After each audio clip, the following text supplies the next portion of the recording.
Kam një problem të madh në familje, grindemi shpesh, po shiqyr Zotit pa pasoja.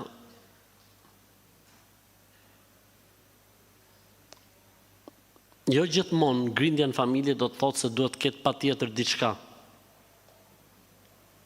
Magji apo mësysh apo të bëme etj. Mund të jetë edhe natyra e njerëzve e tillë.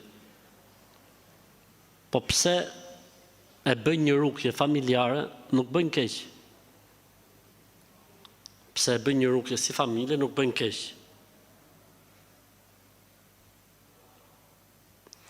Të vendosin në shtëpi surën El Bekare, të bëjnë dhikret në shtëpi, të largojnë haramin, nëse kanë ndonjë haram në shtëpi, të falin namazin bashk, pra namazet të falin bashk, të shohin mos kanë piktura të varura apo skulptura në xhami, në shtëpi, t'i largojnë.